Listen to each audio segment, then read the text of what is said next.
Le silence de la maison d'Orsay fut brisé net à 2h17 du matin. Diesel, le berger allemand aveugle, bondit de son tapis avec un grondement rauque qui se mua en aboiement frénétique.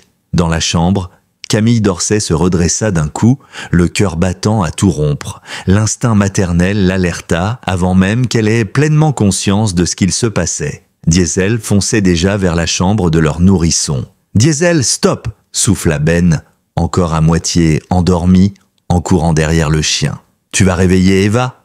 Mais Diesel n'écouta rien. Il se jeta contre le mur, situé juste derrière le berceau, les griffes labourant le papier peint fleuri des années 50, avec une rage qu'aucun des deux parents n'avait jamais vue chez lui. « Il devient fou !» grogna Ben, tentant d'attraper le collier du chien, alors que des taches de sang apparaissaient déjà sur le mur, causées par les griffes déchirées de Diesel. Puis, un bruit subtil, presque inaudible, interrompit le chaos. Un bourdonnement faible mais insistant en provenance de l'intérieur du mur. Juste là, à quelques centimètres de la tête endormie d'Ava, Camille sentit un cri mourir dans sa gorge alors que Ben arrachait un pan de papier peint déchiré. Ce qu'ils allaient découvrir allait bouleverser leur vie à jamais. Laissez un j'aime si l'histoire vous touche et partagez vos impressions dans les commentaires. Dites-nous aussi de quelle ville vous nous écoutez. Et maintenant, reprenons l'histoire. Camille et Ben d'Orsay avaient attendu cet enfant pendant 7 longues années. Leurs économies s'étaient envolées dans les traitements, les inséminations, les rendez-vous. Chaque test négatif était une nouvelle fissure dans leur espoir. Jusqu'au miracle, jusqu'à Eva, 10 doigts, 10 orteils et des poumons capables de hurler leur victoire sur l'infertilité. Ils s'étaient installés dans cette maison coloniale des années 50 à Oak Ridge Creek, un peu à contre-cœur. Le robinet de l'étage fuyait, les courants d'air semblaient venir de nulle part et les placards pendaient de travers. Mais elle avait de l'espace, une chambre baignée de lumière pour accueillir le bébé et surtout un prix abordable après leur long combat médical. Diesel, lui, était arrivé 2 mois avant la naissance d'Eva. C'était Camille qui avait insisté. Ben pourtant, avait protesté. Un chien aveugle, Cam ? Avec un bébé en route ? Sérieusement ? Ils étaient debout dans le refuge du comté ce jour-là, face à ce berger allemand à l'allure noble, les yeux laiteux mais l'oreille toujours tournée vers leur voix. On a déjà assez de choses à gérer. Mais Camille n'en démordait pas. Elle s'était agenouillée près du chien et avait murmuré. Il a sauvé 12 enfants d'un incendie à Lakewood Springs. 12, Ben. Et maintenant, personne n'en veut parce qu'il ne voit plus. Le responsable du refuge les avait observés sans dire un mot, puis s'était penché vers eux. « Ce chien n'est pas comme les autres. Il sent des choses avant qu'elles arrivent. Je peux pas l'expliquer, mais je l'ai vu de mes propres yeux. » Diesel s'adapta à la maison avec une précision presque surnaturelle. En quelques jours, il savait où étaient les meubles, retrouvait sa gamelle sans se cogner, comptait les marches. Ce qui impressionna le plus Ben, même s'il ne l'admit jamais, c'était cette manière qu'avait Diesel de toujours venir s'asseoir à côté de Camille chaque fois qu'elle avait besoin d'aide en fin de grossesse, comme s'il anticipait ses douleurs avant même qu'elle les exprime. Mais Ben s'inquiétait. Un nouveau-né, c'est fragile. Et même si Diesel avait été un héros, il restait un animal aveugle au passé douloureux. Trop d'inconnus, déjà, trop de risques à gérer. Pourtant, le jour où ils ramenèrent Eva à la maison, quelque chose changea. C'était un de ces jours d'avril où la douceur s'installe comme un baume. Les cerisiers du quartier formaient un tunnel de fleurs blanches. Diesel attendait sur le pas de la porte, la queue battant le sol avec lenteur. « Doucement », murmura Ben en posant le cosy sur la table basse. « Voyons comment il réagit. » Camille s'accroupit près du chien. « Diesel, voici Eva, c'est notre fille. » Sa voix était douce, le même ton qu'elle avait utilisé pour lui faire visiter chaque pièce. Diesel inclina la tête, il s'approche du cosy, pas à pas, comme s'il connaissait une frontière invisible à ne pas franchir. Il s'arrêta net, à quelques centimètres, renifla, puis recula et retourna se coucher. Mais son museau restait tourné vers le bébé, toujours en alerte. Cette nuit-là, Camille ne dormit presque pas. Chaque bruit la ramenait à elle comme une alarme maternelle. Et chaque fois qu'elle se levait pour vérifier Eva, elle trouvait Diesel couché près de la porte, ses oreilles vibrant au moindre de ses pas. Le lendemain suivit le même rythme. Ava se réveilla toutes les 3 heures. Ben, épuisé par son retour au travail, ronflait profondément pendant que Camille allaitait et berçait. Diesel suivait Camille dans chaque déplacement, veillait, Sans jamais entrer, il se postait près de la chambre du bébé comme un soldat de garde. Au bout de quelques jours, une routine s'installa. Ben partait à 7 heures. La mère de Camille passait avec un plat cuisiné. Le docteur Hampton appela pour vérifier le jaunissement léger d'Ava. C'est déjà en voie d'amélioration.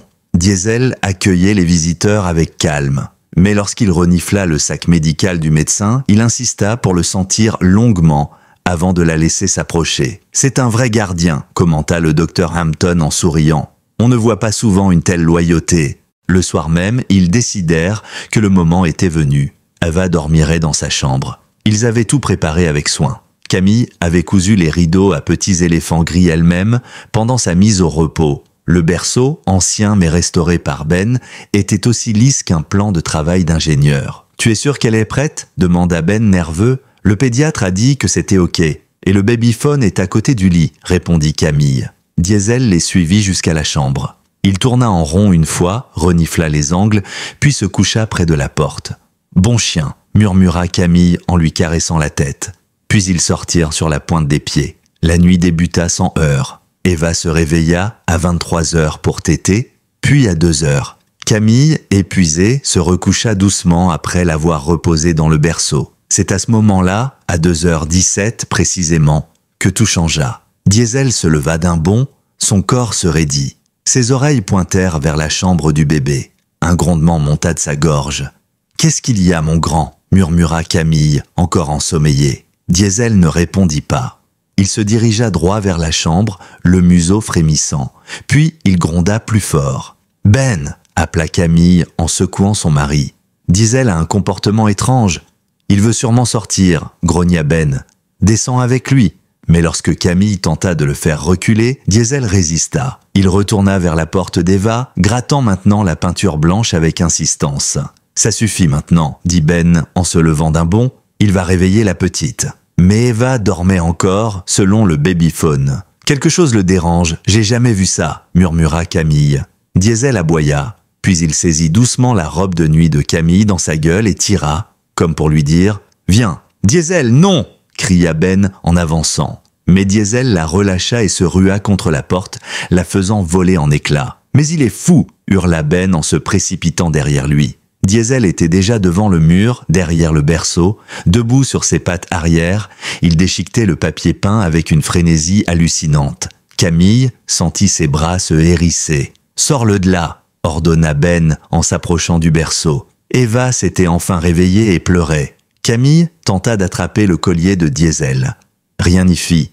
Le chien ignorait tout sauf ce mur. Des morceaux de plâtre volaient, et du sang. Ses griffes saignaient. « Ça suffit, je l'emmène dehors », lança Ben, agrippant Eva et reculant précipitamment. Camille s'apprêtait à forcer Diesel à reculer lorsqu'un bourdonnement étrange, presque imperceptible au début, se fit entendre derrière le mur. Un son qui n'avait rien à faire là. Un bruit électrique ? Non, plus organique, vibrant. « Ben, écoute », dit-elle, la voix tremblante. Le bourdonnement devint plus net. Diesel, haletant, couvert de poussière et le poitrail tacheté de sang, se tourna brièvement vers eux. Son regard aveugle semblait dire « Vous comprenez enfin ?» Il se remit à gratter, à déchirer, déterminé comme jamais. Camille sentit une peur glacée l'envahir. « Va chercher quelque chose pour ouvrir le mur », dit-elle en prenant Eva dans ses bras. Ben revint quelques instants plus tard avec un pied de biche et une lampe torche. Diesel s'écarta, tremblant d'épuisement, mais toujours en position de garde. Ben glissa l'outil dans la fissure, tira. Un morceau de plâtre céda, révélant les anciennes lattes de bois. Le bourdonnement s'amplifia. Une vibration sourde, vivante. « Qu'est-ce que c'est que ce bordel ?» souffla Ben. À ce moment-là, une silhouette familière apparut dans l'encadrement de la porte. C'était Madame Roswell, leur voisine de 74 ans, qui vivait seule de l'autre côté de la clôture. En robe de chambre bleu ciel, les cheveux argentés en bataille, elle avait traversé la rue pieds nus. « Je vous ai entendu depuis ma chambre. On aurait dit qu'on tuait quelqu'un ici. »« Maggie, reste là !» cria Ben en continuant de tirer sur le mur. « Y a un truc dans la cloison ?» La vieille femme entra sans hésiter. Mais qu'est-ce qui lui a pris à ce brave Diesel ? Il est jamais comme ça. Camille secoua la tête, toujours berquant Eva. Il a senti quelque chose, il a déchiré le mur tout seul. Maggie s'agenouilla près de Diesel, observa ses griffes en sang, ses pattes tremblantes. Ce chien n'est pas fou, regardez-le. Il écoute, il sait. Un nouveau morceau de plâtre céda. Le bruit se transforma en un grondement oppressant. Puis, la lampe torche de Ben révéla ce qui se cachait à l'intérieur. Il recula d'un bond. « Camille, sors de la pièce, tout de suite, sors et va. »« Quoi, c'est quoi ? Des abeilles ? Des centaines ? Non, des milliers. Il y a une ruche gigantesque dans le mur. » Maggie porta la main à sa bouche. « Mon Dieu !» Camille tituba en arrière, serrant Eva contre elle. Elle venait de dormir toute la nuit contre ce mur. Un simple centimètre de bois avait séparé leur fille d'un cauchemar. « Appelle les secours » dit Ben, la voix tendue. « On a besoin des pompiers, peut-être même de la santé publique. » Camille composa le 911 avec des doigts tremblants. Ses pensées ramenaient à ce jour au refuge, quand l'employé lui avait pris le bras discrètement. « Ce chien-là, il est spécial. » Après l'incendie, les vétérinaires lui ont fait une batterie de tests. Il entend des choses qu'aucun autre chien ne perçoit. Une famille l'a accueilli, il n'arrêtait pas de gratter le disjoncteur. Ils ont fait venir un électricien. Câblage défectueux. Ça aurait pu cramer la maison. À cet instant, Diesel se redressa péniblement et s'approcha de Camille, posant sa tête contre sa jambe. Maggie tendit les bras. « Je peux la prendre. J'ai bercé des bébés avant même que tu naisses. » Hésitante, Camille lui confia Eva. L'effet fut immédiat. La vieille femme fredonna un air et la petite se calma, comme si la tempête n'avait jamais existé. Quelques minutes plus tard, les lumières rouges des camions de pompiers inondèrent la rue. 2 véhicules, un van de contrôle animalier et un autre, plus discret, marqué « Service apicole, comté de Franklin ». Les pompiers, vêtus de leur combinaison, arrachèrent méthodiquement le mur pendant que l'apiculteur inspectait avec prudence. Diesel refusait de quitter la chambre. Même lorsqu'on tenta de l'attirer dehors, il resta couché près du berceau vide, les pattes en sang mais le regard toujours fixe sur la ruche invisible. L'un des pompiers s'accroupit à côté de Ben. « Votre chien doit être soigné. Ses pattes sont dans un sale état. Dès qu'on a fini ici, on file chez le vétérinaire, » promit Ben. Le pompier hocha la tête, puis son regard changea. « Attendez, vous avez dit que c'était un berger allemand, chien d'assistance, aveugle ? Oui. Et qu'il vient du refuge du comté ? Oui. Mais c'est pas le chien du feu d'orphelinat à Lakewood Springs, celui qui a sorti les enfants un par un ?»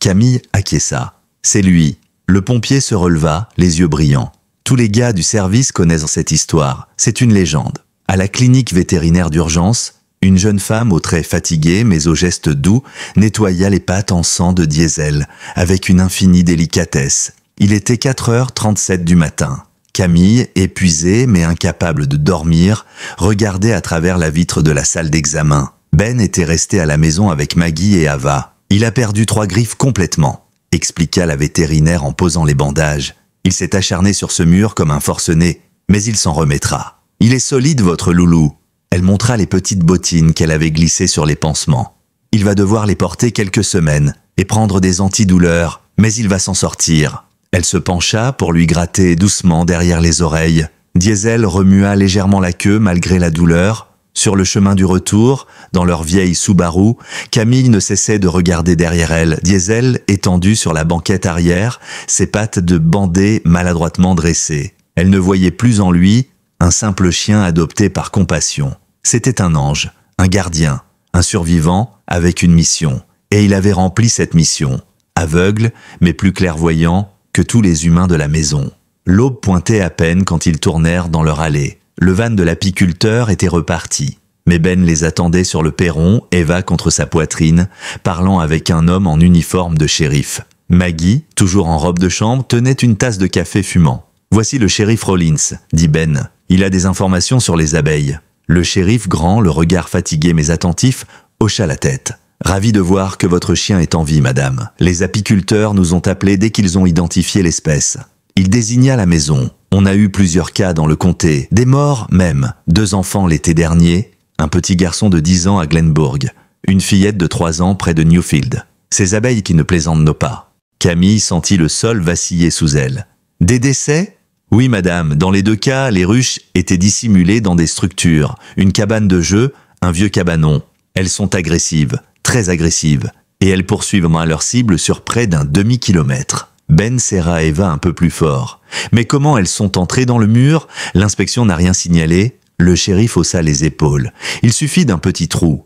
Le spécialiste pense qu'elles sont passées par un espace près de la gouttière, juste au-dessus de la chambre du bébé. En 2 semaines, une colonie peut s'établir sans qu'on s'en rende compte. Diesel s'était assis sur les marches du porche, les pattes bandées, maladroitement écartées, mais l'oreille toujours à l'écoute. Et lui, il les a entendus, dit Camille doucement. Quand nous, on n'a rien capté du tout. Le shérif hocha la tête.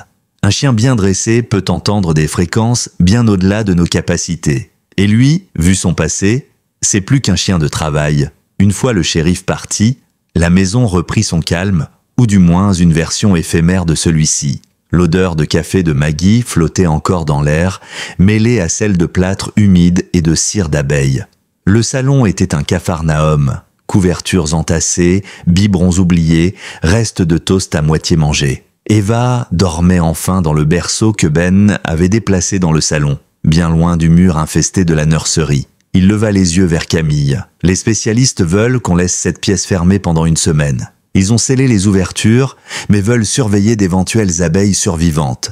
Maggie, en bout de course mais toujours alerte, posa une main sur le bras de Camille. « Vous devriez venir dormir chez moi. Ma maison est intacte. Mon mari Charlie est parti depuis 3 ans et cette chambre d'amis reste vide. Autant qu'elle serve. » Camille hocha la tête, émue. « Merci Maggie, pour tout ce que tu as fait cette nuit. » L'aîné haussa les épaules. Les voisins doivent veiller les uns sur les autres. C'est comme ça que le monde continue de tourner. Tandis que Ben s'occupait de passer des appels à l'assurance et au service d'urgence depuis le vieux combiné de Maggie, miraculeusement encore en service, Camille restait dans la cuisine, observant Diesel couché sur le perron. Il souffrait, c'était évident. Il refusait pourtant de montrer sa douleur. Son museau reposait sur ses pattes bandées et son corps tout entier semblait alourdi par l'effort, mais ses oreilles restaient dressées, toujours prêtes. Maggie le rejoignit avec un bol d'eau fraîche et quelques morceaux de bacon qu'il accepta avec une douceur presque humaine. « Ce chien » murmura-t-elle, les yeux plissés par l'admiration, « il a plus de bon sens que bien des gens que j'ai connus.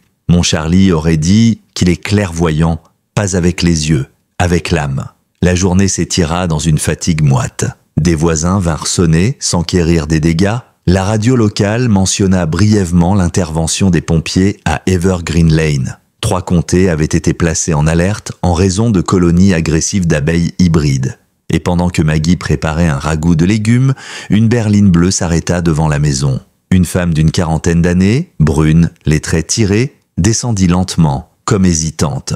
Elle tenait un petit sac à main contre elle, comme s'il contenait quelque chose de précieux. « Excusez-moi, dit-elle en s'approchant du perron, ses yeux fixés sur Diesel. « Je cherche la famille d'Orsay. Le poste de pompier m'a dit que je pouvais les trouver ici. » Ben s'avança, prudent. « C'est nous, vous êtes ?» Elle avala difficilement sa salive. « Je m'appelle Claire Hudson, et je crois que ce chien vous appartient maintenant. Mais il m'appartenait, à moi, avant. » Le nom résonna comme une cloche oubliée. Hudson.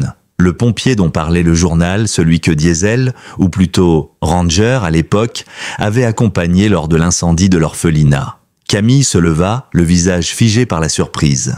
Claire ne détournait pas les yeux de Diesel. Il s'était redressé sur ses pattes bandées, le museau tendu vers elle comme s'il cherchait un souvenir parmi les odeurs. « Entrez s'il vous plaît » souffla Camille. « Venez » Ils s'installèrent dans le salon, autour d'Eva, endormie dans son berceau portatif. Diesel s'était couché entre Claire et la famille d'Orsay dans une posture étrange, comme partagée entre 2 appartenances. Quand le refuge m'a appelé pour dire qu'il avait été adopté, j'ai été soulagé, raconta Claire, les mains croisées nerveusement. Je ne pouvais pas le garder après la mort de mon mari. On vivait dans un petit appartement qui refusait les chiens. Et puis, je n'étais pas en état de m'occuper de lui. Mais quand j'ai entendu parler du chien aveugle qui a sauvé un bébé, j'ai su que c'était lui. Son regard se posa sur Eva. Il a toujours eu cette capacité, cette manière de ressentir le danger. Scott, mon mari, disait qu'il avait un 6e sens. Ben, assis sur le bord du canapé, hésita. « Madame Hudson, ce chien a sauvé notre fille 2 fois. Il est devenu... » Il s'interrompit. Il n'arrivait pas à finir cette phrase sans trahir son émotion. Claire le comprit. Elle sourit tristement. « Je ne suis pas venue pour le reprendre de force, mais j'ai quelque chose. » Elle sortit un petit dictaphone de son sac, le genre de modèle qu'on utilise pour des mémos vocaux. C'était à Scott. Il laissait des messages quand il faisait des gardes longues. Celui-ci était dans son casier, retrouvé après l'incendie. Je ne l'ai pas écouté avant plusieurs mois. Elle appuya sur lecture. Une voix d'homme emplit le salon, chaleureuse, posée, familière dans son humanité. « Salut ma chérie, je viens de finir une journée bien chargée. Rangée a été incroyable comme toujours. On a fait une démo à l'école élémentaire et les gamins sont tombés sous son charme. » Une petite fille autiste, qui n'avait pas parlé de toute l'année, lui a murmuré quelque chose à l'oreille. C'était magique. Pause. On entendait du mouvement en arrière-plan. Je pensais à ce qu'on disait hier soir. Avoir un enfant, tout ça? Je sais que tu te demandes si Ranger pourrait s'adapter. Mais Claire, il est fait pour ça. Il protège, il devine, il sent. C'est dans son sang. Nouvelle pause, plus longue. Aujourd'hui, j'ai fait un ajout à mon testament. Si jamais il m'arrive quelque chose, et je sais que tu détestes quand je parle comme ça, je veux que Ranger aille dans une famille avec un enfant. Pas n'importe qui. Une famille qui a besoin de lui, qui comprendra qu'il a encore quelque chose à offrir. Ce serait ma dernière volonté. Lorsque la bande s'arrêta, il n'y eut que le silence, lourd, respectueux. Claire déposa l'appareil sur la table basse. Je l'ai compris trop tard. Et quand ma mère est tombée malade, j'ai dû partir. J'ai perdu contact. Mais j'ai toujours pensé à lui. Toujours. Camille regarda Diesel. Il s'était levé et s'était rapproché du berceau. Il posa doucement son museau sur le rebord, reniflant Eva avec une douceur infinie. Claire sourit. Il pense qu'elle a froid. Camille toucha la main d'Ava. Elle était glacée. Elle attrapa une couverture et l'enroula autour du bébé. Diesel, satisfait, s'allongea de nouveau. Ce simple geste de Diesel, aussi instinctif que précis, coupa net tout débat. Claire n'ajouta rien. Elle s'était levée, avait caressé doucement la tête du chien, puis s'était rassis, le regard flou. À ce moment précis, il n'était plus question de possession ou de droit. Il était question d'amour, de besoin, de vocation, et ce chien, à cet instant, avait montré à tous sa mission, veiller, même aveugle, même blessé, même fatigué. La porte s'ouvrit dans un courant d'air. Rick, le meilleur ami de Ben, pompier volontaire et grande gueule de service, apparut sur le seuil. Il portait encore sa veste ignifugée et son casque sous le bras. « Salut la compagnie, je voulais voir de mes propres yeux ce que tout le monde raconte à la caserne. » Il s'arrêta net en voyant Diesel. « Attendez, ce chien, c'est pas le berger qui a sorti 12 gosses du feu de Lakewood ?» Camille leva un sourcil. « Tu connais l'histoire ?» Rick s'approcha doucement du chien. « Je la connais, c'est une légende à l'académie. Scott Hudson était notre formateur. Même retraité, il venait encore encadrer les nouvelles recrues. C'est lui qui m'a appris à lire une charpente en feu. » Il posa un genou à terre, caressa Diesel entre les oreilles. « On a étudié ce feu-là en détail et on a tous pleuré, même les gros durs. Ton chien là, il est plus qu'un héros. C'est un survivant avec une âme de soldat. » Ben fronça les sourcils. « Hudson, le nom me disait quelque chose. J'ai bossé sur un chantier avec un inspecteur du bâtiment il y a 3 ans. Un type ultra rigoureux en sécurité incendie. » Rick hocha la tête. C'était lui. Avant de rejoindre l'orphelinat, il bossait pour le comté. Inspection des structures, des systèmes électriques. C'est pas le genre à laisser passer un câble douteux. Ben se figea. Son visage se décomposa. « Oh, de mon Dieu !» Camille se tourna vers lui. « Quoi ?» Il se passa une main sur le visage. « Je n'ai jamais voulu te dire ça. Mais j'ai inspecté cet orphelinat 3 semaines avant le feu. J'avais noté des irrégularités sur le panneau électrique. J'ai insisté, mais la direction a reporté les travaux, faute de budget. J'aurais dû alerter le comté. J'aurais dû insister. » Le silence tomba dans la pièce, lourd comme un couvercle. Rick se leva. « Tu n'es pas responsable, Ben. C'est pas toi qui as déclenché le feu. Mais je comprends que tu aies du mal à vivre avec ça. » Diesel, comme s'il sentait la tension, se leva avec lenteur et s'approcha de Ben. Il posa sa tête contre sa cuisse. Un geste plein de poids, de compréhension, comme pour lui dire « Tu as fait ce que tu pouvais, moi aussi, maintenant, on continue. » Claire observa la scène avec les larmes aux yeux. Il ne garde pas rancune, et il n'a jamais cessé de protéger, même après tout ça. Un cri brisa le moment. Ava s'était réveillée, les bras tendus. Camille s'apprêtait à se lever, mais Diesel s'était déjà approché du berceau. Avec une fluidité incroyable pour un chien aveugle, il localisa l'enfant, posa doucement ses pattes avant contre le rebord et renifla sa joue. Eva cessa de pleurer comme rassurée. Claire sourit, les yeux humides. Scott lui avait appris à détecter les variations de température corporelle. Quand un nourrisson commençait à se refroidir, il aboyait doucement pour prévenir.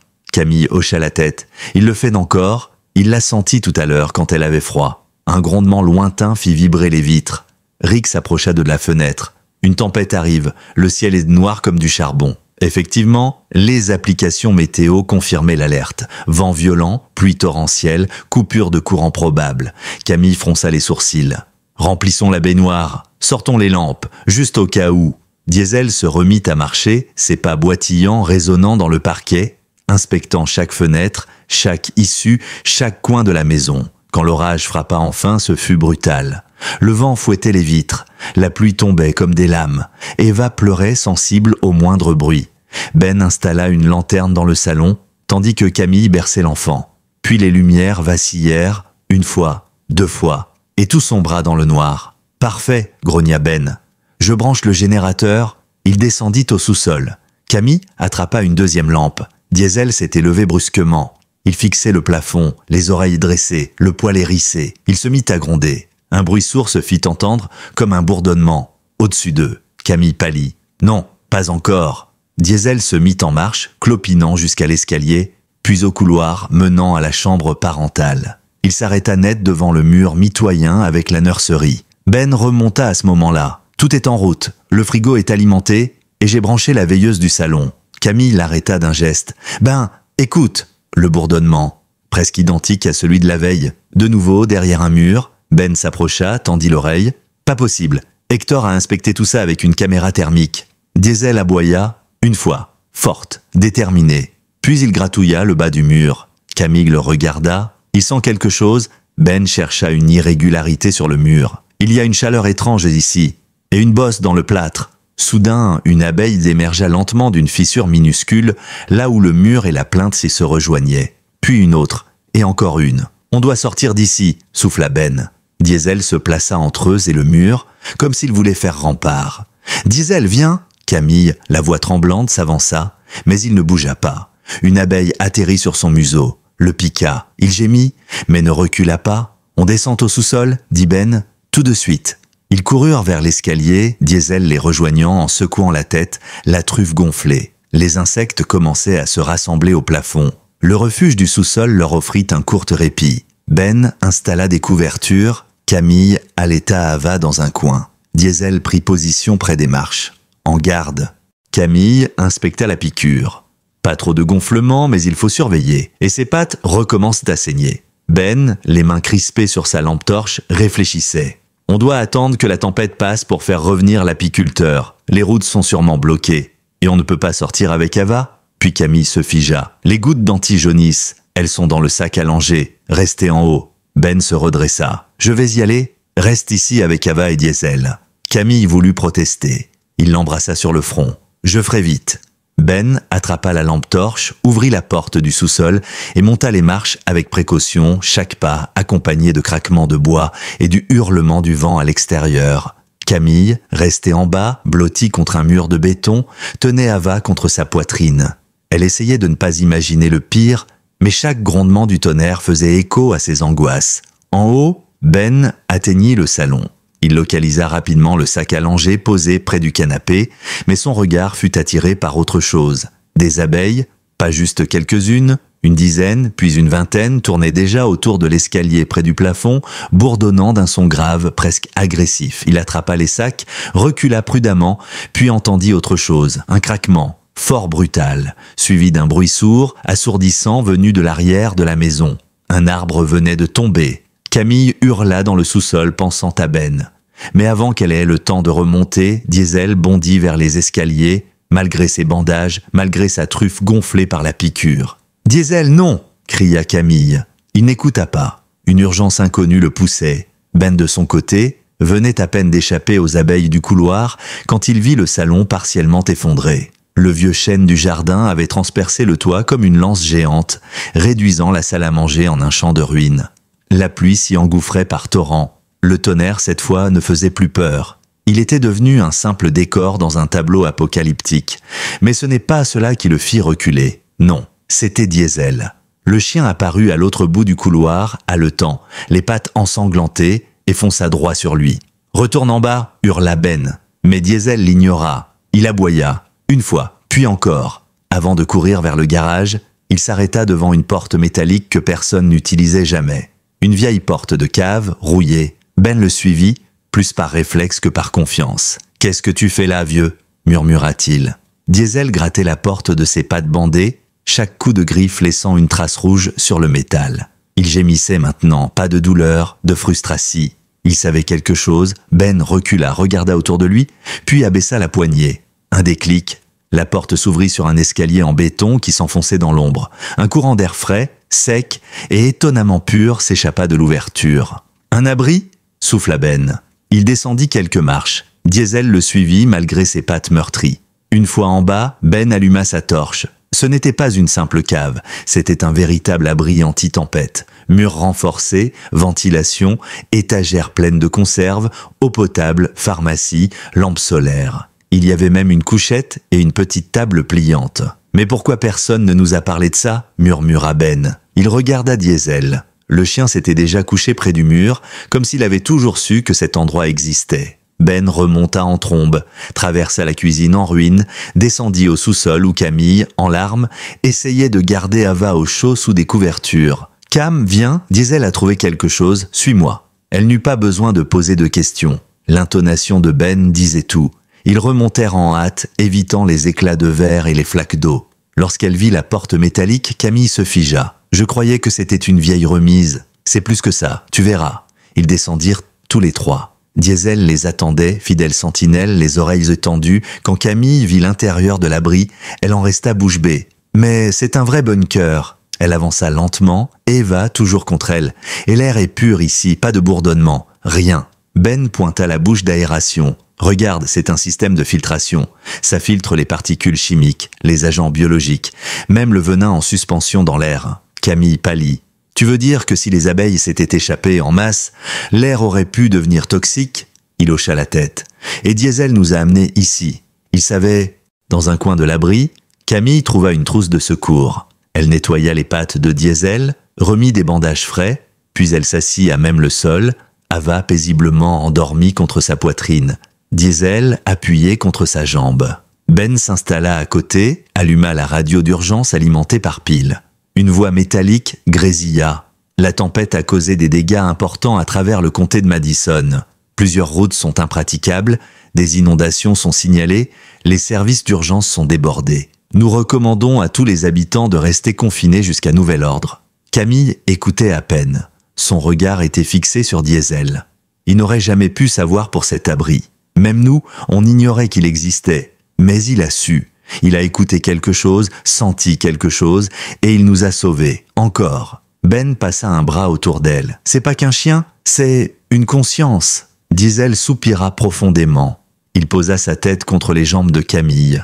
Et enfin il se permit de s'endormir. Son devoir accompli. Quand la tempête s'apaisa enfin à l'aube, un silence étrange s'installa. Celui qui suit les drames. Le genre de silence qui a vu passer la peur, la tension et le soulagement. La famille d'Orsay remonta prudemment de l'abri, Ava toujours blottie contre Camille, Diesel trottinant lentement derrière, boitant mais digne. Ce qu'ils découvrirent en Tao leur coupa le souffle. Le vieux chêne, qui veillait sur leur maison depuis des décennies, avait transpercé la toiture et s'était effondré dans la salle à manger. Les murs trempés laissaient suinter de longues traînées boueuses. Le carrelage s'était soulevé, les meubles étaient renversés et des éclats de bois jonchaient le sol comme des lames de verre. On aurait dit que la maison avait été déchiquetée de l'intérieur. Et pourtant, malgré le chaos, un détail dominait tout.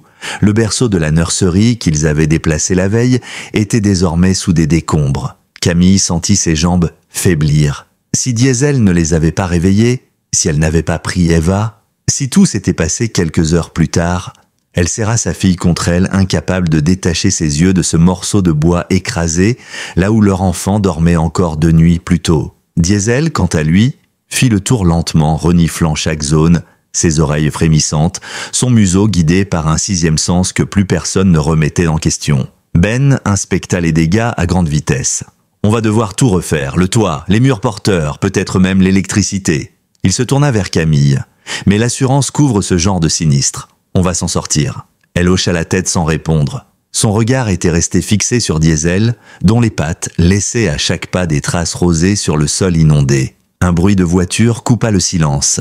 Maggie sortit précipitamment de chez elle et traversa la rue en courant, son foulard noué à la hâte sur ses cheveux argentés. « Mon Dieu, je vous ai vu sortir du bunker par la porte du garage. Vous allez bien ?» Elle se pencha vers Diesel. « Et lui ?» Camille posa une main sur l'épaule de Maggie. « Il nous a sauvés. Encore. Il nous a conduits dans un abri qu'on ne savait même pas avoir. On y a passé la nuit. » Maggie leva les yeux au ciel. « Je vous l'avais dit, ce chien a été envoyé pour une raison. » Plus tard, dans la matinée, un agent du service d'inspection du comté, accompagné d'un spécialiste en apiculture, arriva pour évaluer les dégâts. L'apiculteur, un homme nommé Hector, grand, sec et peu bavard, portait une combinaison beige tachée par des années de terrain. Il inspecta chaque recoin de la maison, caméra thermique à la main, tandis que Diesel le suivait avec attention. « Ce chien fait la moitié de mon boulot », lança-t-il avec un demi-sourire. « Il renifle mieux que mon appareil ?» Dans le salon, Hector pointa un mur en particulier. Vous voyez cette variation de température, ce chemin chaud dans l'isolant? Ça, c'est pas normal. Un ancien câblage probablement. Peut-être que le précédent propriétaire a bidouillé quelque chose lui-même. Ben, l'ingénieur, fronça les sourcils. Et donc, ça aurait pu prendre feu, coupa Hector. Oui, rapidement même. Et si ce mur était relié à celui de la nurserie?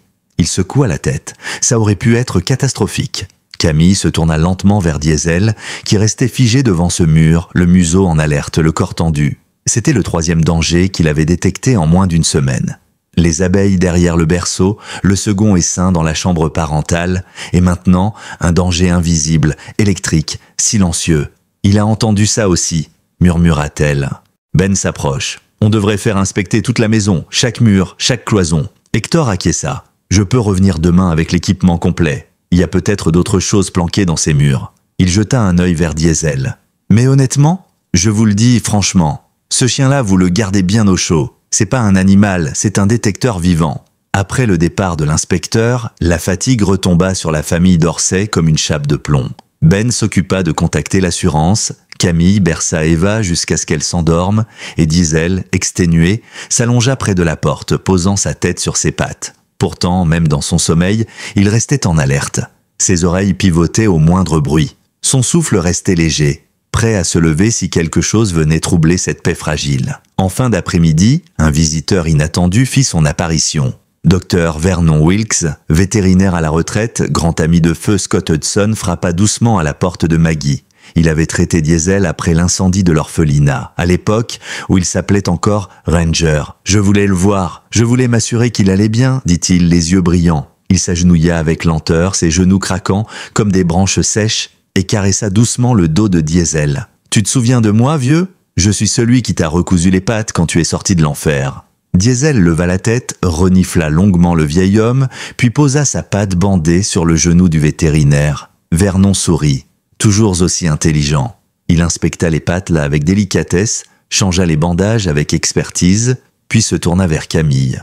Vous savez, la majorité des animaux qui subissent ce qu'il a vécu, ils se referment. Ils deviennent craintifs, méfiants. Pas lui.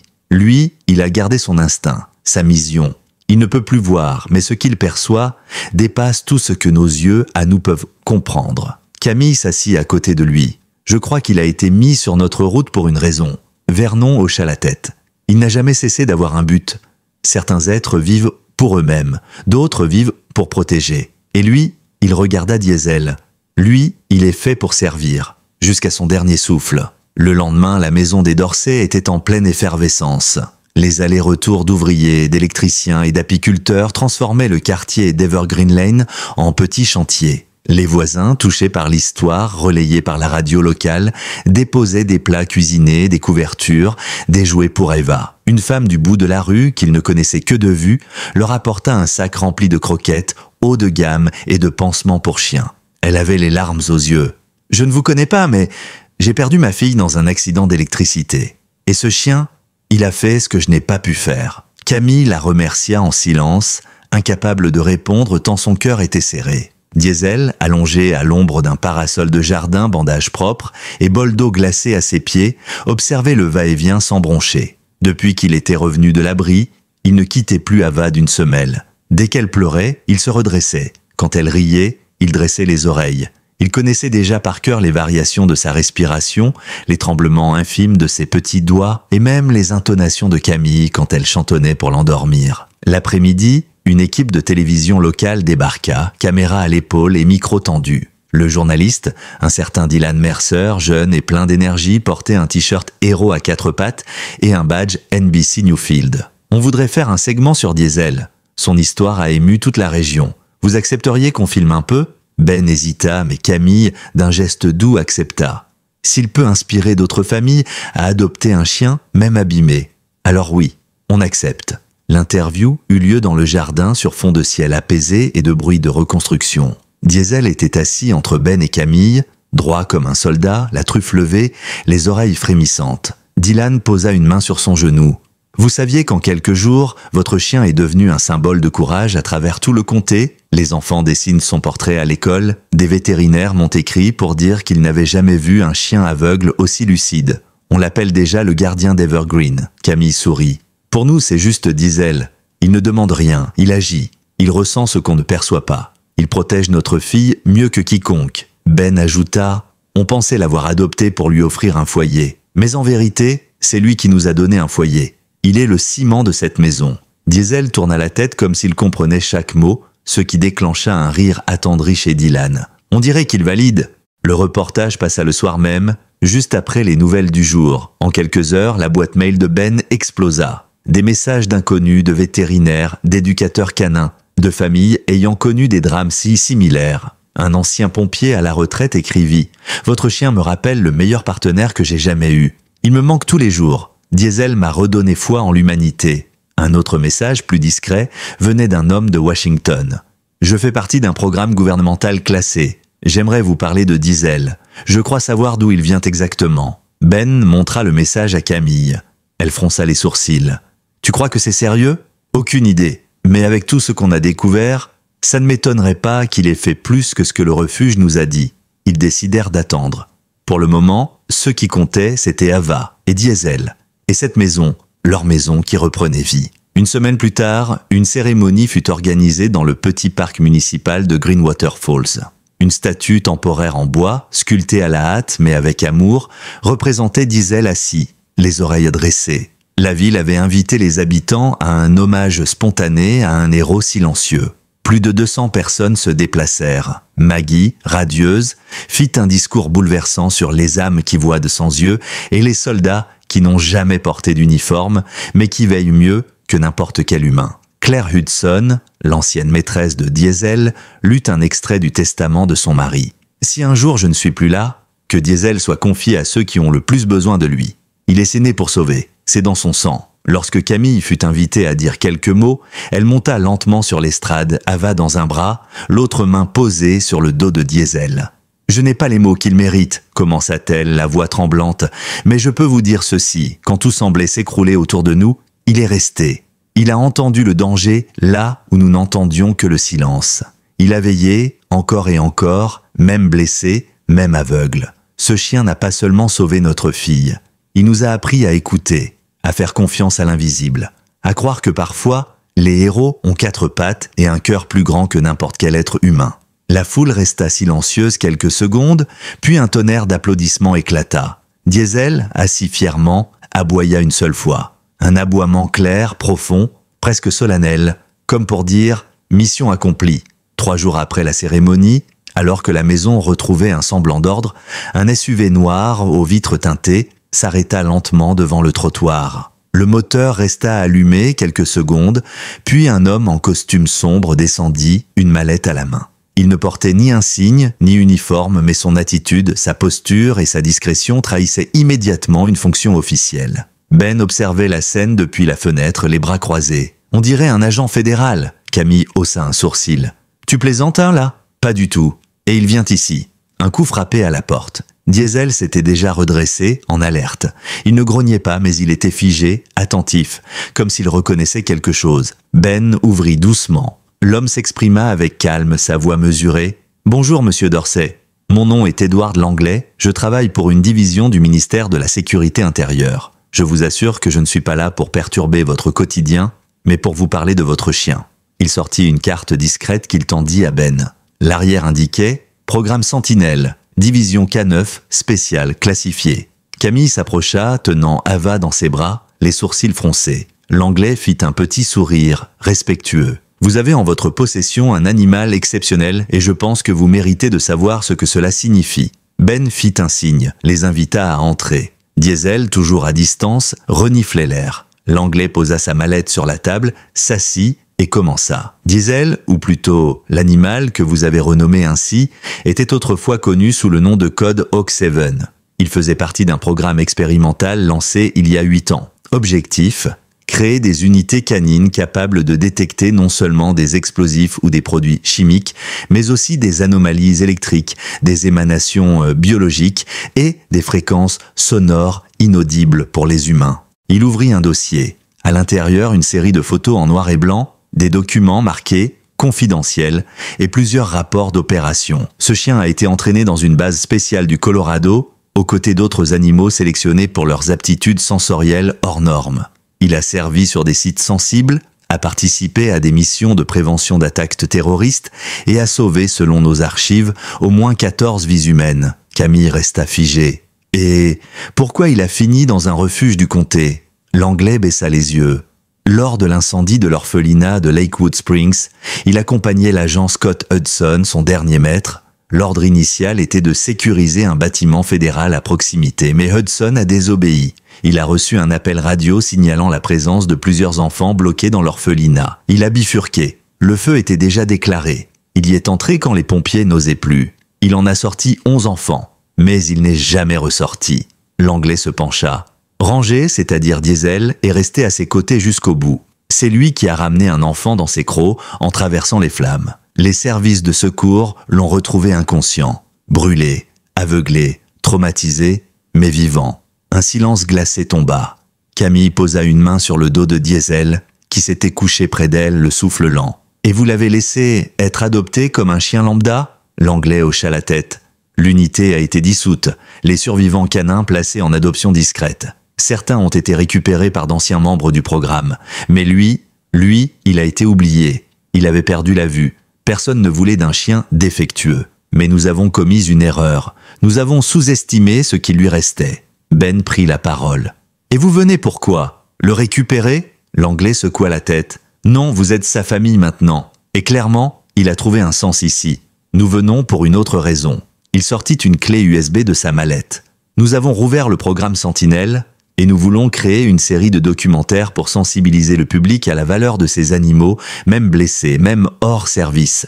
Nous voulons que Diesel, avec votre accord, en soit le symbole. » Camille échangea un long regard avec Ben. Puis elle regarda Diesel. S'il peut inspirer d'autres familles à adopter ces héros oubliés, alors oui, mais à une condition. L'Anglais haussa un sourcil. Laquelle? Qu'il reste avec nous, qu'il ne remette plus jamais les pattes dans un champ d'entraînement, qu'il puisse finir sa vie entouré d'amour, à jouer avec Eva, à dormir au soleil et à être traité non comme un outil, mais comme un être à part entière. L'Anglais se leva. C'est tout ce que je voulais entendre. Il s'apprêta à partir, mais se retourna une dernière fois.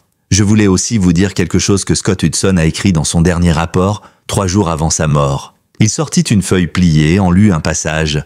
Ranger n'est pas juste un chien, c'est une conscience, une boussole morale. Il va là où il est, le plus utile, pas là où on lui dit d'aller. Un jour, quand je ne serai plus là, il choisira sa prochaine mission. Et ce sera la bonne. L'Anglais remit la lettre à Camille.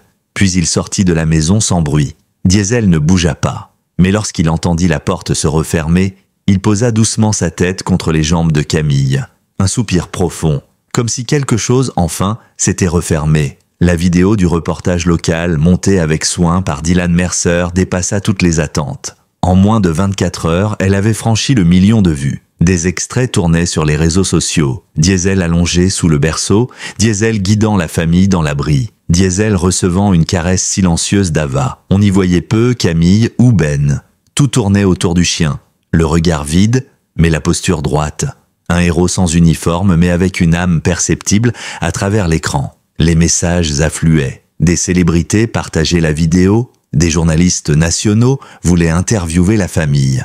Un ancien sénateur du Texas, vétéran de guerre, publia un long billet. « Je n'ai jamais pleuré devant une vidéo de chien. Jusqu'à aujourd'hui. Diesel me rappelle ceux que j'ai perdus et ceux qui m'ont sauvé. » Mais le plus inattendu fut l'impact sur les refuges du pays. En quelques jours, le taux d'adoption des chiens aveugles, vieux ou amputés, grimpa de 600%. Des familles venaient de tout le comté pour adopter leur Diesel. Des panneaux apparurent, tous les chiens méritent une chance. Diesel l'approuvait. Camille n'en revenait pas. Assise dans le salon, Eva dans les bras, Elle lisait à voix haute certains des messages à Diesel. Il restait couché à ses pieds, le souffle calme. Elle s'arrêta un instant. « Tu te rends compte, Diesel ? Tu as changé la vie de centaines de chiens, rien qu'en étant toi. » Ben entra dans la pièce, tenant une enveloppe marquée du sceau de la ville. Il la tendit à Camille. « Lis ça ?» C'était une invitation officielle. Le maire de Greenwater Falls proposait d'organiser une cérémonie en l'honneur de Diesel, avec une plaque commémorative et le renommage symbolique d'un parc local, Sentinel Grove. Un espace réservé aux chiens ayant survécu à des traumatismes, avec parcours adaptés, vétérinaires partenaires, et même une zone de repos pour les animaux âgés. Camille leva les yeux. « Tu crois qu'il comprend tout ça ?» Ben regarda Diesel. Peut-être pas avec des mots, mais il sent qu'il a fait ce qu'il fallait. Le jour de la cérémonie, la ville entière sembla suspendre sa routine. Des enfants brandissaient des pancartes peintes à la main. Des familles entières vinrent avec leurs propres chiens. Même Maggie, en robe fleurie et canne à la main, distribua des biscuits faits maison à tous les invités. Claire Hudson était présente elle aussi, et cette fois, elle ne pleura pas. Elle souriait, Diesel marchait lentement, ses bandages enfin retirés, le poil brossé, guidé par Camille, qui tenait la laisse plus pour la forme que par nécessité. Le maire, un homme corpulent au visage rond, prononça un discours qui toucha profondément l'audience.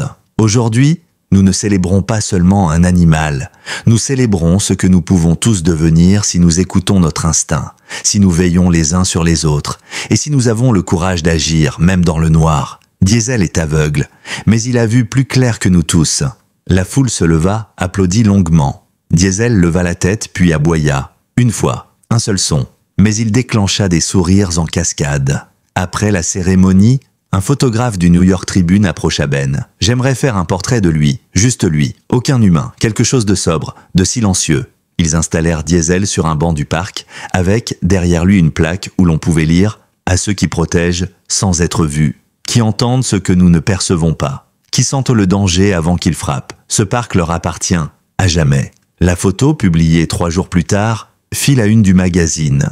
Diesel, seul, face au vide, les oreilles dressées, le museau vers le vent, intitulé simplement « Le gardien ». Le cliché fut repris par des associations de protection animale utilisées dans des campagnes pour soutenir les chiens blessés au service de l'armée, des pompiers ou de la police. Des milliers de personnes demandèrent à rencontrer Diesel, mais la famille refusa poliment. « Il a assez donné », répondit Camille dans un communiqué. « Laissez-le être juste un chien maintenant. » Mais ce n'était pas tout. Édouard Langlais, l'agent du programme Sentinelle, recontacta Ben une semaine plus tard. Cette fois, non pour un projet ou un hommage, il avait une demande plus intime. Il y a un jeune garçon à 20 minutes d'ici, 13 ans, atteint d'un trouble du spectre autistique. Il ne parle pas, il ne dort plus depuis des mois. Il a vu la vidéo et depuis, il répète un seul mot, chien, rien d'autre. Camille posa doucement la main sur l'épaule de Ben. On peut essayer, une visite, rien de plus. Le samedi suivant, ils se rendirent à l'hôpital pour enfants de Westbridge. L'unité était calme, le garçon s'appelait Nathan. Il restait assis sur son lit, le regard perdu par la fenêtre. Quand Diesel entre dans la chambre, un silence absolu s'installa. Nathan ne bougea pas. Il ne cligna même pas des yeux, mais Diesel, lentement, s'approcha. Pas brusquement, juste assez pour qu'il sente sa présence. Puis il s'allongea, sans bruit, sans chercher le contact. 5 minutes passèrent, 10. Puis lentement, Nathan glissa du lit. Il s'agenouilla et posa sa main sur le dos de Diesel. Pas un mot, juste un toucher. Mais dans le couloir, la mère du garçon s'effondra en larmes dans les bras d'une infirmière. Camille, témoin de la scène, chuchota à Ben. Il commence à guérir. Diesel ne bougea pas. Mais il savait. Encore une fois, il savait. L'automne approchait à Greenwater Falls. Les arbres s'ornaient de rouge, de cuivre et d'or. La vie reprenait un rythme normal dans le foyer des Dorsey. Eva grandissait, Diesel retrouvait un peu de sa vigueur et même Ben avait fini par réparer seul le toit de la terrasse, aidé d'un voisin bénévole. Mais un matin, la tranquillité se brisa net. Camille venait à peine de finir de nourrir Eva lorsque son téléphone vibra sur la table. Un message d'alerte de la mairie. Disparition inquiétante. Emily Hart, 7 ans, dernière vue dans le secteur boisé de Briar Hollow. Elle sursauta. Ce coin-là, il le connaissait. C'était à 6 kilomètres à peine. Une réserve naturelle où il promenait parfois Diesel quand il faisait encore beau. Ben entra, une tasse de café à la main. « Tu as vu ça ?» La petite Hart. La famille s'y vit dans la rue d'à côté. Camille leva les yeux, inquiète. « On fait quelque chose ?» Il hocha la tête. Rick organise une battue. Il cherche des volontaires. Mais la zone est immense. Bois, ravins, ruisseaux. Elle regarda Diesel, couché près de la baie vitrée. Il leva la tête, ses oreilles frémirent, comme s'il sentait l'urgence. Ils n'eurent pas besoin de se parler davantage. 1 heure plus tard, Ben, Camille et Diesel rejoignirent une vingtaine de bénévoles dans le parking boueux du parc de Briar Hollow. Le shérif local, un homme au regard dur mais juste, les répartissait en binôme. Pas d'imprudence. Terrain glissant, visibilité réduite dans certains secteurs. Si vous entendez un sifflet long, regroupez-vous immédiatement. Diesel portait un harnais orange fluo, cousu par Maggie la veille. Une inscription y était brodée « Gardien ». À peine entré dans les bois, Diesel se mit en mouvement. Pas précipité, pas au hasard, concentré. Comme s'il suivait quelque chose d'invisible. Camille tenait la laisse, mais rapidement elle dut lâcher du mou. Il prenait la tête. Pendant 2 heures, ils progressèrent lentement. Rien, pas de traces, pas de bruit. Soudain, Diesel s'arrêta net. Il leva la truffe, puis tourna légèrement la tête vers la gauche. Il gronda, faiblement, mais avec intensité. Ben fronça les sourcils. Il sent quelque chose. Camille le suivit à travers une haie de ronces. Et là, Diesel se mit à marcher plus vite. Boitant toujours, mais déterminé, chaque pas semblait le rapprocher d'une certitude. Ils atteignirent un petit talus, puis un ruisseau. Là, Diesel s'arrêta à nouveau. Il renifla longuement une zone de terre humide. Puis d'un coup, il poussa un aboiement clair, fort, presque triomphant. Camille se précipita. Elle remarqua alors une petite chaussure rose, en partie enfouie sous les feuilles mortes. « C'est elle !» cria-t-elle. Ben sortit immédiatement son talkie-walkie. « Unité C, ici unité B. On a trouvé une trace. Coordonnées, zone 4C, près du ruisseau nord. On continue la recherche. » Diesel reprit la piste. Il traversa le ruisseau sans hésiter, les patins trempés. Ses aboiements changeaient de tonalité. Il ne criait pas. Il guidait. Il avertissait. Soudain, un bruissement, un gémissement. Puis de la guérant, derrière un rocher moussu, ils la virent. Émilie, recroquevillée, boueuse, tremblante, mais vivante. Camille accourut, retint ses larmes. « Doucement, chérie. Tu es en sécurité. » Diesel s'approcha lentement. Il ne toucha pas l'enfant. Il s'assit, immobile, juste là, présent, comme un phare silencieux dans une nuit d'angoisse. Quand Émilie ouvrit les yeux et vit le chien, elle ne cria pas. Elle se redressa légèrement et tendit la main. Diesel s'inclina, posant son museau contre ses doigts. Quand les secours arrivèrent 10 minutes plus tard, l'histoire se répandit à la vitesse d'un éclair. C'est le chien aveugle, celui de la vidéo. Il l'a retrouvé. Les caméras revinrent, les journalistes aussi. Mais cette fois, Ben refusa toute interview. Il n'y avait rien à ajouter. Diesel n'avait pas agi pour la gloire. Il avait entendu un appel et il avait répondu. Le soir même, la famille Hart frappa discrètement à leur porte. La mère, les joues creusées par l'angoisse, s'agenouilla devant Diesel. « Je n'ai pas de mots, aucun, mais je veux que vous sachiez. Elle m'a dit que dans les bois, elle avait entendu un cœur, un battement, lent, fort rassurant. Elle l'a suivi et c'était lui. » Camille s'agenouilla aussi, prenant la main de la mère dans la sienne. « C'est lui qui entend les choses que nous ne pouvons pas, lui qui voit avec autre chose que ses yeux. » Diesel, allongé entre elles, leva la tête, poussa un soupir profond, puis reposa son museau sur ses pattes croisées. Ce soir-là, alors que la ville dormait, Ben s'assit sur le porche, regardant la lune. Camille vint le rejoindre, Eva dans les bras. Diesel, fidèle, à leurs pieds, Ben murmura « Tu crois qu'il finira par s'arrêter, par se dire que sa mission est accomplie ?» Camille secoua la tête. Ce jour-là, il ne sera plus là, parce que tant qu'il respire, tant qu'il sent, tant qu'il entend, il continuera. Diesel leva légèrement une oreille, puis la reposa. Il avait entendu. Le mois de décembre s'était installé brutalement. Des rafales de vent coupaient les rues en deux, les flocons s'épaississaient en bourrasques aveuglantes et les services de la ville peinaient à dégager les routes de Greenwater Falls. Les habitants, habitués aux hivers doux, furent pris de court. Ben et Camille, eux, avaient anticipé. Provisions faites, chauffage d'appoint, générateur prêt, et surtout, Diesel bien au chaud sous une couverture épaisse, allongé près du feu de cheminée. Mais alors que la nuit tombait, une alerte retentit sur le téléphone de Ben. Ce n'était pas une alerte météo, c'était un appel à l'aide, direct, personnel. Une voisine, Megan Lively, enceinte de 8 mois, était restée coincée sur la route secondaire de Crossbend Ridge, à 2 km du centre-ville. Sa voiture avait dérapé, percuté un fossé gelé, et elle n'arrivait plus à sortir seule. La neige s'accumulait, le vent soufflait, et les secours étaient retardés par les conditions extrêmes. Ben referma son manteau d'un geste sec. « Je vais y aller ?» Camille le retint par le bras. « Tu ne vois rien dehors, il fait nuit, et cette route est en pente. Tu pourrais toi aussi finir coincé. » Il réfléchit une seconde, puis son regard se posa sur Diesel. Le vieux chien dormait, paisible, mais à peine son nom fut prononcé que ses oreilles frémirent. Il se redressa lentement, comme s'il s'attendait à ce que l'on ait besoin de lui. Une nouvelle fois, Ben se pencha. « Tu veux sortir, l'ami » Diesel aboya doucement, presque comme une confirmation. Camille, résignée mais confiante, tendit le harnais orange brodé. Si quelqu'un peut retrouver cette voiture dans cette tempête, c'est lui. Ils préparèrent rapidement un traîneau de fortune, une luge d'enfant renforcée, avec une lampe frontale, une couverture thermique, un thermos de thé chaud, des gants et une radio d'urgence. Diesel, malgré l'âge et la fatigue, bondit sur ses pattes avec la grâce d'un animal beaucoup plus jeune. Quelque chose dans l'air l'appelait. Ils quittèrent la maison au pas de course. Le vent leur giflait le visage, la neige leur fouettait les joues. Ben tenait la luge d'une main, guidé par Diesel. Le chien avançait sans hésitation, chaque pas calculé, le museau levé vers le vent, comme s'il lisait dans les courants d'air. À plusieurs reprises, Ben pensa à s'arrêter. La visibilité était presque nulle, mais Diesel, lui, avançait. Au bout de 20 minutes, alors qu'ils approchaient du virage abrupt de Cross Bend Ridge, Diesel s'arrêta net. Il pencha la tête à gauche, puis fit 3 pas vers le fossé et aboya plus fort cette fois. Ben suivit son regard. Il distingua à peine la forme d'un véhicule enneigé, son capot enfoncé, les phares éteints. « Megan, vous m'entendez » cria-t-il. Une réponse faible, étouffée. « Ici, je suis ici !» Ben accéléra, la portière était coincée. Il força. Megan était recroquevillée sur le siège passager, la respiration courte. « Le bébé, j'ai des contractions ?» Diesel sauta aussitôt dans la luge, comme s'il comprenait déjà le plan. Ben installa doucement Megan à l'arrière, l'enveloppa dans la couverture thermique, lui tendit le thermos. « Tiens bon, on va rentrer. » Il attacha une corde solide autour de sa taille, l'autre extrémité autour du harnais de Diesel.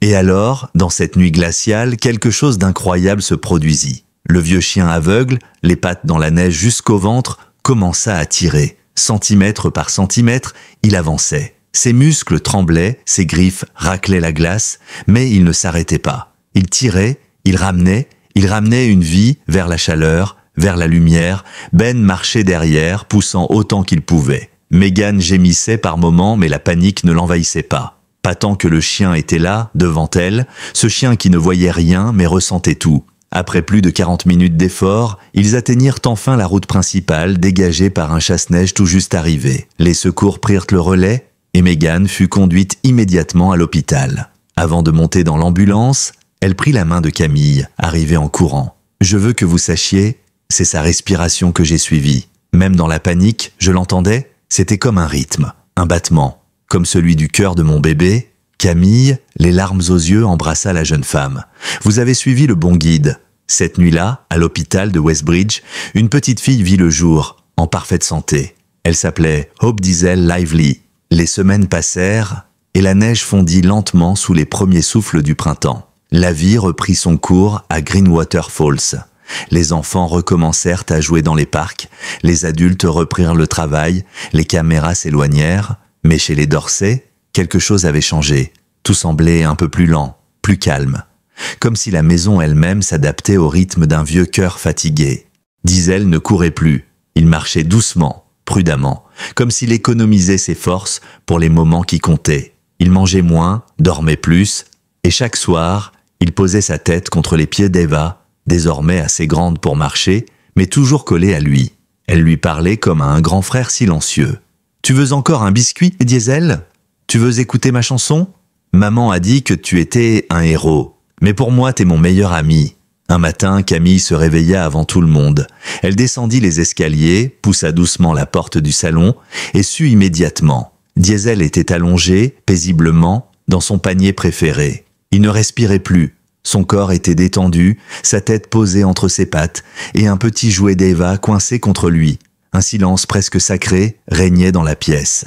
Camille ne cria pas. Elle s'agenouilla, posant une main sur son flanc, chaud encore, puis elle appela Ben. Ensemble, ils réveillèrent Eva. « Tu sais, ma chérie, Diesel s'est endormi pour de bon cette nuit. Il est parti très calmement. Il n'a pas eu mal? La petite, d'abord immobile, s'approcha de lui. Puis elle posa un bisou sur son museau. C'est pas grave, il reviendra me voir dans mes rêves. Ce jour-là, toute la ville s'arrêta. Maggie, les yeux rougis, sortit les drapeaux qu'elle gardait pour les vétérans. Claire Hudson vint de 3 comtés plus loin pour déposer une photo encadrée de Scott et Diesel, ensemble, en uniforme et harnais. Edward Langley envoya une lettre manuscrite avec une médaille.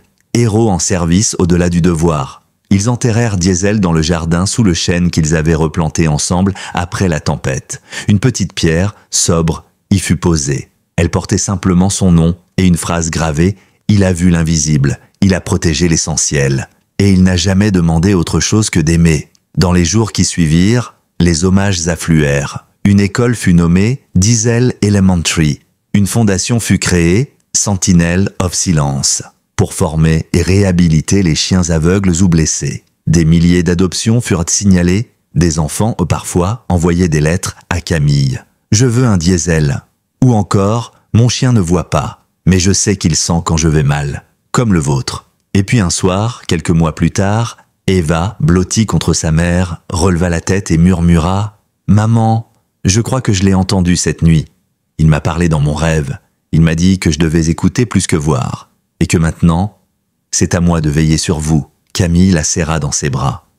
Il n'y avait plus rien à dire. Diesel était parti.